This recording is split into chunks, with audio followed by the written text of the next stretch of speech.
নীরব ঘাতক ডায়াবেটিসকে রোগই মনে করেন না কিটো ডায়েটের চিকিৎসক ডাক্তার জাহাঙ্গীর কবির। অনলাইনে চটকদার বিজ্ঞাপন, নিজস্ব ফর্মুলায় যে চিকিৎসা সেবা তিনি দিচ্ছেন, বিশেষজ্ঞরা সেটিকে বলছেন অপচিকিৎসা। এরই মধ্যে ডাক্তার জাহাঙ্গীরের চিকিৎসায় অসুস্থ হয়ে ঘটেছে মৃত্যুর মতো ঘটনা। নূপুর মাহমুদের ধারাবাহিক প্রতিবেদনের আছে দেখুন প্রথম পর্ব। ডাক্তারদের প্রবলেমটা কি? তাদের কি প্রবলেম? চিকিৎসা বিজ্ঞানকে অসত্য দাবি করে এভাবেই দেশের চিকিৎসকদের বিরুদ্ধে ক্ষোভ ঝাড়েন নিজেকে দেশীয় কিটো ডায়েটের উদ্ভাবক দাবি করা ডাক্তার জাহাঙ্গীর কবির। ডায়াবেটিস কি আসলেই কোনো রোগ? মূলত ডায়াবেটিস কোনো রোগই নয়। তার মতে ডায়াবেটিস কোনো রোগই না, তাই ওষুধের পরিবর্তে কেবল তার অর্গানিক পণ্য খাওয়ার পরামর্শ দেন তিনি। সেই সঙ্গে উচ্চ রক্তচাপের রোগীকে দেন পিঙ্ক সল্ট খাওয়ার পরামর্শ। এই লবণটিও হতে হবে তার নিজস্ব শোরুমের। আমাদের অনেক রুগীরা বারবার বলতে, স্যার একটা অর্গানিক পেস্ট আপনি আনেন। আমি বললাম আনবো, এগুলো অনেক দাম, তোমরা কিনবা কিনা? বলে যা কেনা সে কিনবে। চটকদার এসব বিজ্ঞাপন দেখে রোগীরা আসেন তার কাছে। এই সুযোগে প্রচার বাড়তে থাকে জাহাঙ্গীর কবিরের। অনলাইনে আপনি ওষুধ আনাইছেন না? অনলাইনে কোন ডাক্তারের? জাহাঙ্গীর কবির। ভিডিও দেখে সে খাবারগুলো বলতো, বাজার থেকে সেগুলো কিনে আম্মা খাইতো, বাদাম খাইতো, এই মানে pink salt, Apple cedar, vinegar, এগুলো আর কি, মানে যে খাবারগুলো খেলে আর কি শরীর কমে।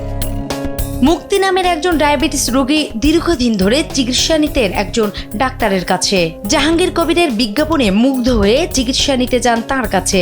ছেড়ে দেন আগের ডাক্তারের প্রেসক্রিপশনের ওষুধ। শুরু করেন জাহাঙ্গীর কবিরের অর্গানিক পণ্য খাওয়া।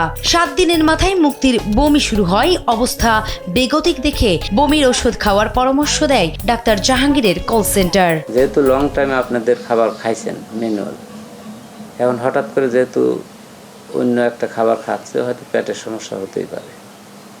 তো বমির জন্য আপনার নিকটস্থ কোনো ওষুধের দোকান থেকে বমির একটা ওষুধ এনে খাওয়া দিয়ে দেখেন। পরিস্থিতি নাজুক হলে ঢাকা মেডিকেলে ভর্তি করানো হয় তাকে, কিন্তু শেষ রক্ষা হলো না তার। সুস্থ হওয়ার আশায় জীবন হারায় মুক্তি। ওষুধ খাওয়ার কারণে এই স্ট্রোকটা হয়েছে, আমি ধরতে পারিনি। এমন অসংখ্য ভুক্তভোগীর দেখা মেলে ডাক্তার জাহাঙ্গীর কবিরের সামাজিক যোগাযোগ মাধ্যমে প্রচারণার কমেন্টে। অনেকেই চিকিৎসকের ওষুধ ছেড়ে জাহাঙ্গীর কবিরের অর্গানিক পণ্য খেয়ে এখন জীবন মৃত্যুর সন্ধিক্ষণে। তবে এখানেই শেষ নয়। গত 9 ফেব্রুয়ারি সুখী নামের এক ডায়াবেটিস রোগী ঢাকা মেডিকেলে মারা যান। তিনি ডাক্তার জাহাঙ্গীরের চিকিৎসার পরামর্শে বন্ধ রাখেন ইনসুলিন নেওয়া। এই মৃত্যুর কারণ অনুসন্ধানে টিম গঠন করে ঢাকা মেডিকেল কর্তৃপক্ষ। চিঠি দেওয়া হয় স্বাস্থ্য অধিদপ্তরে। অভিযোগে বলা হয় ডাক্তার জাহাঙ্গীর কবিরের হেলথ রেভেলিউশন লিমিটেডের নির্দেশনা মানার কারণে নানা জটিলতায় আক্রান্ত হয়ে সুখী মারা যায়। এ ব্যাপারে পদক্ষেপ নেওয়ার জন্য অধিদপ্তরের প্রতি আবেদন জানানো হয়। বিষয়টি নিয়ে স্বাস্থ্য অধিদপ্তরে যোগাযোগ করা হলে সে সময়ের পরিচালক জানান কমিটি গঠন করা হয়েছে, তদন্ত চলছে। জাহাঙ্গীর কবির ইনকোয়ারিটা ইনকোয়ারি তো করতে দেওয়া হয়েছে, পরে ইনকোয়ারি করতে দিয়েছি কমিটি নিয়ে, আবার ডিএমসির অবজেকশন ছিল, আমরা আবার কমিটি চেঞ্জ করে দিচ্ছি। কমিটি রিপোর্ট দিবে, আমরা আমাদের পক্ষ থেকে আমরা খুব তাড়াতাড়ি নতুন কমিটি পরিবর্তন করে দিচ্ছি। এদিকে ডাক্তার জাহাঙ্গীর কবিরের অর্গানিক পণ্যের দোকানে যায় দেশ টিভি টিম। দেখা যায় কয়েকজন রোগীকে ডায়াবেটিস সম্পর্কে ধারণা দিয়ে তাদের তথাকথিত অর্গানিক পণ্য খাওয়ার পরামর্শ দিচ্ছে এক কর্মচারী। একজন ডাক্তার না হয়েও অবাধে দিয়ে যাচ্ছেন ওষুধ। অবশ্যই এটা আমাদের, কারণ এগুলো আমরা তো ওরকম ভাবেই দিচ্ছি যে ক্ষয়ক্ষতি হবে না বা সমস্যা হবে না, সেই প্রেক্ষাপটে আমরা দিচ্ছি। এটা হচ্ছে বিশ্বাসের উপর ডিপেন্ডেবল। এদিকে গেল বুধবার জাতীয় ভোক্তা অধিকার সংরক্ষণ অধিদপ্তর আমদানিকারকের স্টিকার ছাড়া পণ্য বিক্রি ও মোড়কের গায়ে সঠিক তথ্য না থাকায় ডাক্তার জাহাঙ্গীর কবিরের মালিকানাধীন আরেকটি প্রতিষ্ঠান জেকে লাইফস্টাইলকে জরিমানা করেছে। এসব বিষয়ে চিকিৎসক মহলের দাবি, ডায়াবেটিস মরণঘাতী ব্যাধি।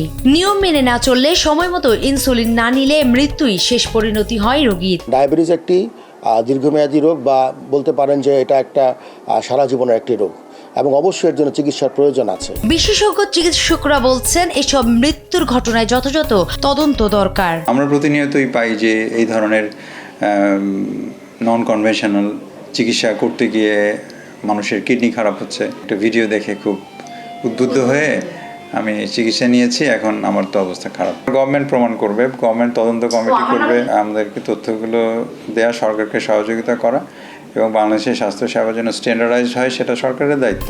এসব অভিযোগ নিয়ে কথা হয় ডাক্তার জাহাঙ্গীর কবিরের সঙ্গে। তার দাবি, তার বিরুদ্ধে উদ্দেশ্যমূলক অপপ্রচার চালাচ্ছে একটি পক্ষ। ট্রিটমেন্ট হচ্ছে তার একটা অ্যান্টি ডায়াবেটিক ওষুধ দেওয়া হয়েছিল, তারপর যখন তার বলছে সুগার কমছে তখন তাকে স্টপ করতে বলা হয়েছে। এটা হচ্ছে আমাদের কাছে। এরপরের ঘটনা তো আর আমরা জানি না। ডাক্তাররা টাকা ছাড়া রুগী তো দেখেই না, অনেক সময় আবার ভিজিট দিতে হয়, তারপর আবার রিপোর্ট দেখাতেও টাকা দিতে হয়, হ্যাঁ, আবার অনেক টাকা দিয়ে টেস্টও করাতে হয়, কিন্তু এগুলো কিন্তু রোগ ভালো করছে না, রুগী কিন্তু রুগীই থাকছে। তো যার ফলে হয়েছে কি, ওরা হয়তো আমার কাজগুলোকে পছন্দ করতেছে না। জাহাঙ্গীর কবিরের বিরুদ্ধে এরই মধ্যে foundation for doctor safety rights and responsibilities FDSR notice পাঠিয়েছে। সেখানে অবৈজ্ঞানিক অসত্য বক্তব্য দেওয়ার অভিযোগ আনা হয়। আমরা এগুলাতে সবকিছু অবজার্ভ করতেছি এবং আমরা মনে করি যে এই বিষয়ে তার বিরুদ্ধে পদক্ষেপ নেওয়ার উপযুক্ত সময় এসেছে এবং যথেষ্ট পরিমাণে প্রমাণ আমাদের কাছে আছে। সেই হিসাবে ওনাকে আমরা সরাসরি ওনাকে ডাকবো। সেই সঙ্গে FCPS সম্পূর্ণ না করেও নামের পাশে এ ডিগ্রি ব্যবহার করে চিকিৎসা কার্যক্রম পরিচালনার অভিযোগে আলোচিত জাহাঙ্গীর কবিরকে শোকজ নোটিশ দিয়েছে Bangladesh medical and dental council BMDC। নূপুর মাহমুদ, দেশ টিভি, ঢাকা।